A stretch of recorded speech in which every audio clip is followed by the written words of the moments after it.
Hello and welcome back to Season 10, Episode 19 of the Everyday Christian Podcast. I'm your host, Chase Green.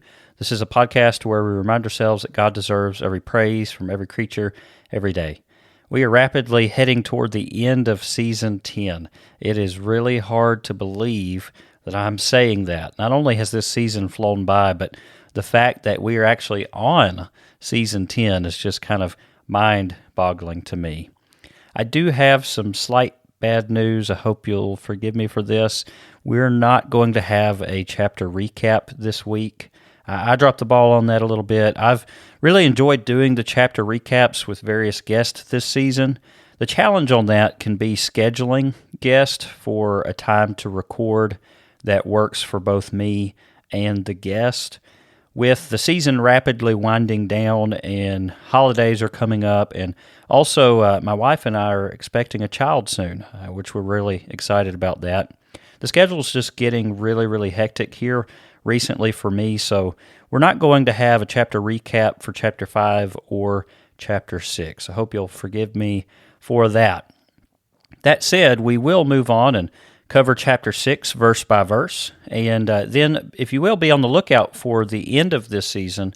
Lord willing, I want to give an introduction to Season 11, which is a season I'm really looking forward to, so stay tuned for that. But first of all, we've got to get through Ephesians chapter 6, so let's go ahead and start with Ephesians 6. We're looking at verses 1 through 9 this week. Ephesians 6, verses 1 through 9. The title of this episode is In Sincerity of Heart as to Christ. That comes from Ephesians 6, verse 5.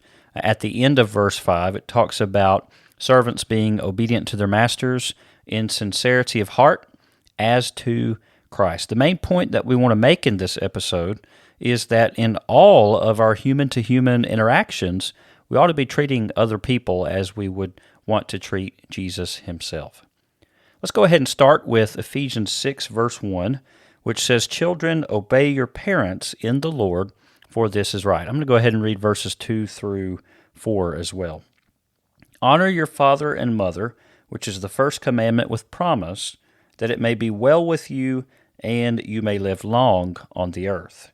And you fathers, do not provoke your children to wrath, but bring them up in the training and admonition of the Lord."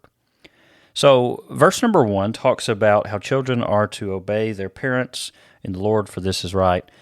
Unfortunately, we live in a day and age today where children, to a very large degree, are completely disrespectful and disobedient, not only to their parents, but also to any authority figures, whether it be teachers at school, Bible class teachers at work, at a church, work, speaking of work, maybe a boss in an employee and boss relationship, police officers, etc. Many young people today are very disrespectful and disobedient. I saw recently an article that was talking about how many young teachers are quitting their whole careers because children in the classroom are just totally out of control. Well, did the problem start in the classroom? The problem didn't start in the classroom. The problem started at home. And the fact of the matter is, there are many parents today who simply are not doing their job to discipline children. Children in the classroom are out of control because their homes are totally out of control. They're not being taught to obey their parents. Read with me, if you will, 1 Timothy chapter 3. 1 Timothy chapter 3, we want to look at verses 1 through 9. 1 Timothy chapter 3, verses 1 through 9. We're going to notice that the Bible talks about how in the last days there's going to be perilous times. Now, we have been in the last days. If you read your Bible carefully, we've been in the last days since the church age began. Well, 1 Timothy 3, verses 1 through 9 is going to show some of the things that are going to take place in the last days, the last dispensation of time, if you will, since the church age began. 1 Timothy 3, verses 1 through 9. And that should be 2 Timothy 3, verses 1 through 9. 2 Timothy 3, verses 1 through 9. "But know this, that in the last days perilous times will come. For men will be lovers of themselves, lovers of money. Does this not sound very familiar? This is so common today. Boasters, proud, blasphemers, disobedient to parents. You can keep reading. Unthankful, unholy, unloving, unforgiving, slanderers, without self-control, brutal, despisers of good, traitors, headstrong, haughty, lovers of pleasure rather than lovers of God, having a form of godliness but denying its power, and from such people turn away. For of this sort are those who creep into households and make captives of gullible women loaded down with sins, led away by various lusts, always learning and never able to come to the knowledge of the truth. And then it talks about Jannes and Jambres. They resisted Moses, the Pharaoh's magicians.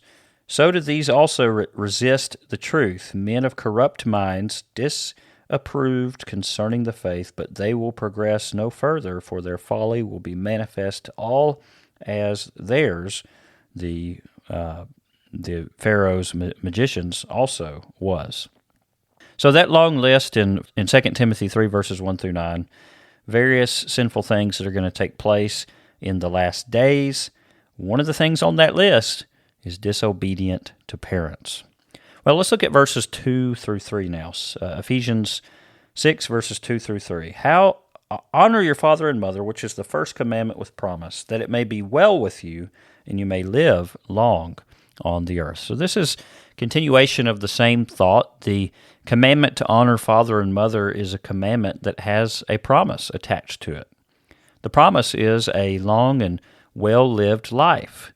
People do not grow up respecting their parents. People who don't do that, they grow up rebelling and involving themselves in all sorts of very dangerous, illicit activities, and it often gets them killed, whether it's drugs or violence or whatever the case may be. We ought to teach our children to honor their parents just as they should be honoring the Lord as well.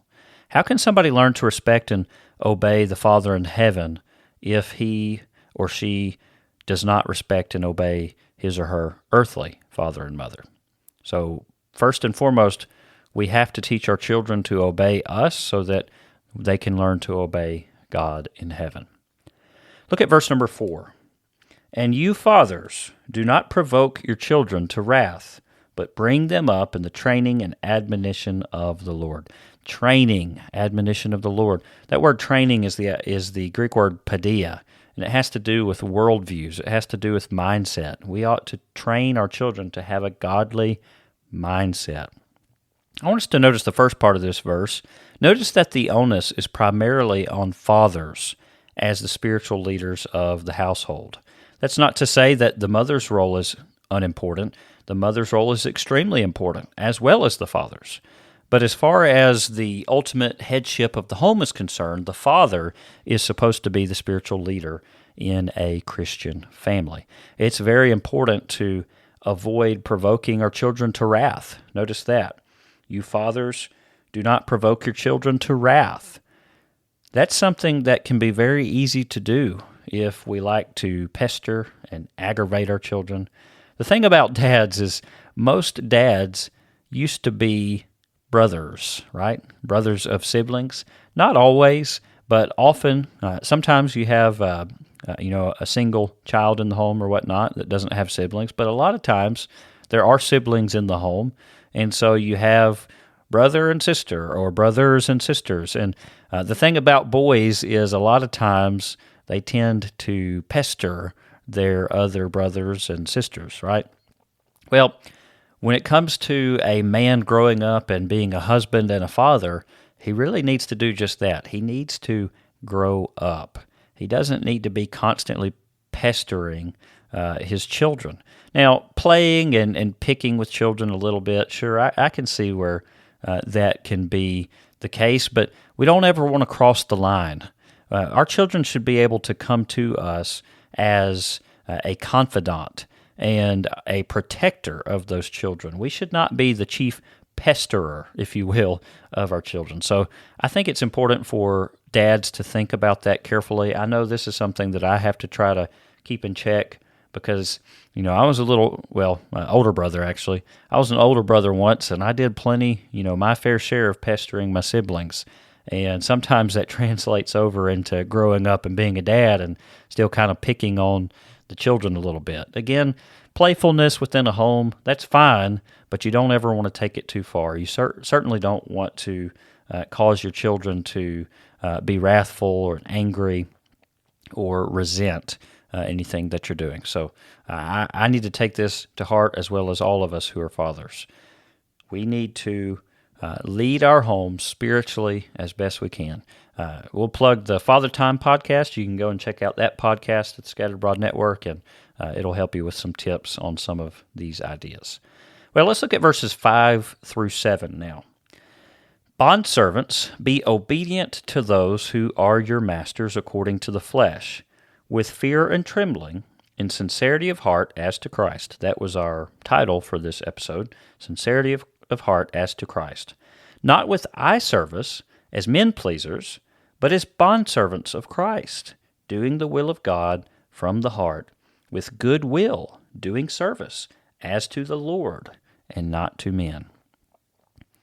This is saying essentially that whatever situation you find yourself in, even if you find yourself in about the worst of situations that humanity has ever found himself in, that being slavery, even if you find yourself in a status such as that, you still have a responsibility to conduct yourself as a Christian in all sincerity.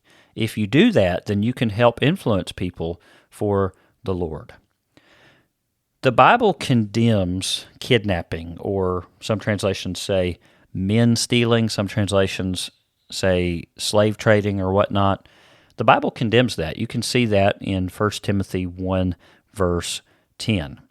Now, the Bible does enact regulations that, as such, would do away with the practice of slavery entirely. And thankfully, in countries influenced by Christianity, slavery has all but been eradicated. I know that there are some places where maybe there's some things going on under the radar and behind the scenes, unfortunately, with certain evil people. But generally speaking, in places influenced by Christianity, slavery has been eradicated. But unfortunately, there are still other places around the world, even today, in which slavery exists. The Bible, when its principles are enacted, does away with the problem of slavery. For a further look at what the Bible says about this particular subject, you might look at the book of Philemon and notice what Paul writes to Philemon regarding the problem of Onesimus. So that's a good study as well on this particular subject. Well, let's look at verse number 8 now. Ephesians 6, verse 8 says, knowing that whatever good anyone does, he will receive the same from the Lord, whether he is a slave or free. So in other words, whatever we do in this life, God takes notice of it. God notices the good things that we do as well as the bad. We're going to answer for them on the judgment day. And so the one who finds himself in a very difficult situation of slavery, but he handles himself appropriately and still acts like a Christian, God notices that.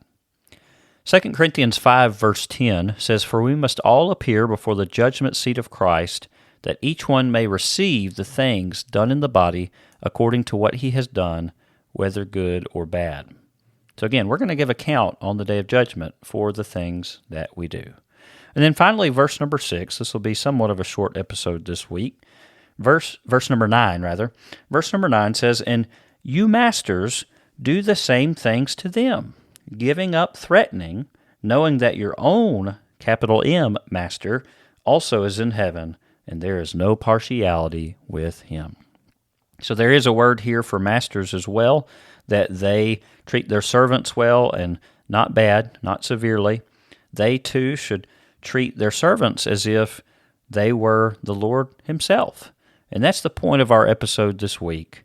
Treat people, whatever the relationship may be, whatever situation you are in life. If you're a child, treat your parents the right way. If you are a servant, treat your master the right way, etc. Treat them as we would want to treat Jesus Christ himself, with fear and trembling, in sincerity of heart, as to Christ, as it says again in verse number 5 of Ephesians chapter 6. So that's what we wanted to say this week. Lord willing, next week we're going to look at Ephesians 6, verses 10 through 24, which means that's the end of our study. We will wrap up our study of the book of Ephesians, and we'll talk about put on the whole armor of God, and then there'll be some final thoughts that Paul has in this book as well. So we hope that you will tune in, Lord willing, next Monday on the Everyday Christian Podcast.